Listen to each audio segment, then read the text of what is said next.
Pessoal, parece que o Eduardo Bolsonaro entrou em pânico. Quando Trump divulgou que iria importar tarifas ao Brasil a partir de 1º de agosto, já era previsível. Ele estava jogando Eduardo Bolsonaro aos leões. Na época, muitos portais de notícia avisaram que isso era uma derrota disfarçada de vitória. Mas mesmo assim, Eduardo Bolsonaro seguiu comemorando. Aqui nos Estados Unidos fazendo história. Sou o primeiro político que recebe dinheiro seu para trabalhar pelos interesses de outra nação. Já até perdi o medo de usar vermelho, porque a minha pátria agora é outra. Mas quem continua me pagando ainda é você. Ai. E a derrota se confirmou. O que os portais revelaram está se confirmando verdade. E o efeito colateral dessa falsa vitória de Eduardo Bolsonaro foi grave. Os empresários se afastaram do bolsonarismo e o ambiente para uma possível prisão de Jair Bolsonaro está ainda mais favorável do que estava antes dessa taxação, como vocês sabem. Inclusive, Jair Bolsonaro já está até de tornozeleira eletrônica.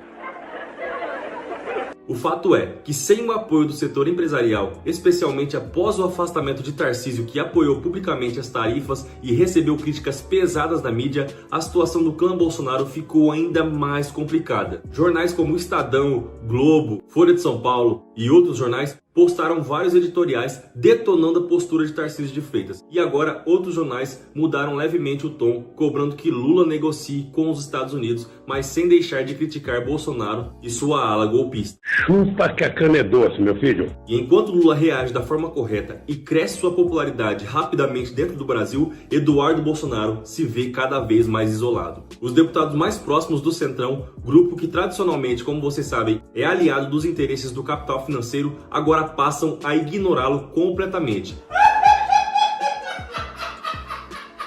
Esses parlamentares, na prática, são representantes diretos de empresários e de grandes financiadores. E quando o prejuízo começa a bater na porta, como está batendo nesse momento, graças à taxação de Donald Trump, a ideologia é esquecida de forma completa.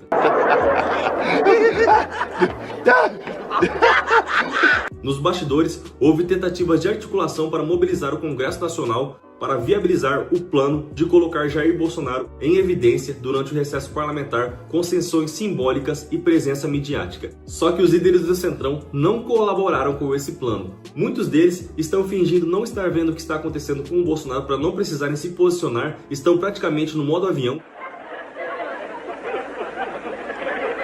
Mas voltando ao cerne da questão, se Trump realmente quisesse ajudar Eduardo Bolsonaro, não teria tomado uma medida tão impopular. Tudo indica que Eduardo Bolsonaro não falou diretamente com o presidente norte-americano, mas sim com alguém de menor escalão. Quando a informação chegou ao presidente americano, ele aproveitou para lançar uma bomba geopolítica, mirando principalmente no protagonismo recente do Brasil no cenário internacional. O governo brasileiro está envolvido em um projeto de criação de uma moeda comum dos BRICS, como vocês bem sabem, além de um novo sistema de pagamentos que pode substituir a ferramenta que os Estados Unidos utilizam para fazer os outros países de refém, impondo sanções econômicas, o sistema chamado SWIFT. Esse projeto que o Brasil está envolvido ameaça a hegemonia do dólar e Trump decidiu então responder com um ataque direto, utilizando as tarifas. Quanto vocês puxam meu saco, eu meto a taxa nos seus lombos!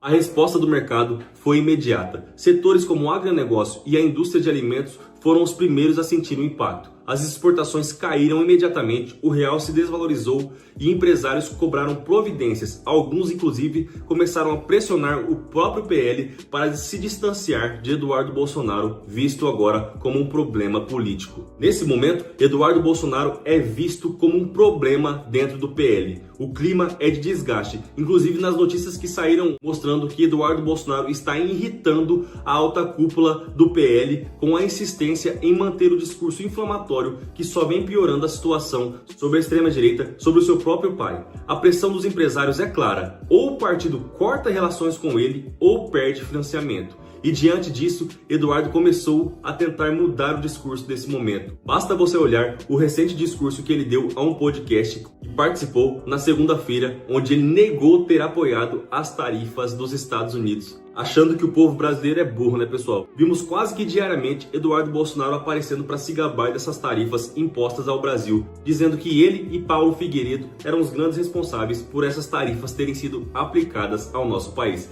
E é claro que essa tentativa dele não colou, né, pessoal? Inclusive os parlamentares já estão decididos a deixar Eduardo Bolsonaro sem mandato. E o presidente da Câmara, Hugo Mota, que já está bem queimado com a população brasileira graças às últimas atuações dele em favor dos mais ricos e contra o povo brasileiro em geral, não vai arriscar se queimar ainda mais para abrir exceções para proteger Eduardo Bolsonaro. E pelo regimento interno, a cassação de Eduardo Bolsonaro por faltas só deve ocorrer no novembro, mas nada impede que o ministro Alexandre de Moraes possa agir antes e cortar suas verbas de gabinete, porque o ministro já tomou uma decisão similar que foi travando as contas de Eduardo Bolsonaro e de sua esposa. Então ficaria viável o ministro tomar essa nova ação para cortar as verbas de Eduardo Bolsonaro, acabando assim com o orçamento mensal que ele tem para pagar assessores e contratar as empresas terceirizadas, deixando assim ele sem dinheiro para manter essa estrutura de ataques ao Brasil lá dos Estados Unidos, enfraquecendo de vez a sua força política. Havia uma outra estratégia para tentar salvar Eduardo Bolsonaro, mas essa também já caiu.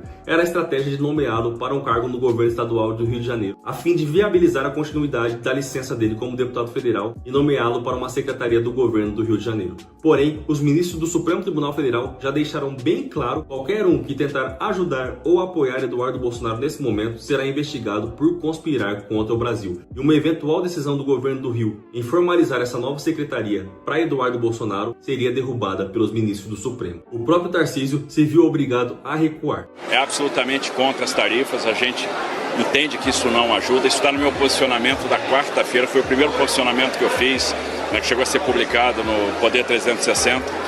A gente entende que isso é ruim, principalmente para os estados que tem uma produção industrial de alto valor agregado. É ruim para São Paulo, é ruim para o Brasil. Recuou, né? Mas esse recuo aí, pessoal, não dá pra gente levar a sério. Só aconteceu porque ele teve a imagem destroçada na imprensa por causa do posicionamento que vinha adotando em defesa dos bolsonaristas de Eduardo Bolsonaro e Jair Bolsonaro. Hoje é um consenso silencioso de que o bolsonarismo se tornou tóxico para quem depende de imagem pública ou de financiamento empresarial. Então todos estão se afastando deles. Até mesmo os bolsonaristas mais lambibotas começam a descolar de Jair Bolsonaro e de Eduardo Bolsonaro. O fato é, pessoal, que esse mandato de Eduardo Bolsonaro só se mantém no papel, porque na realidade ele já não é mais deputado federal aqui no Brasil. Vocês concordam com essa análise? Deixe sua opinião aqui abaixo, seu like no vídeo, se inscreva e compartilhe para nos ajudar.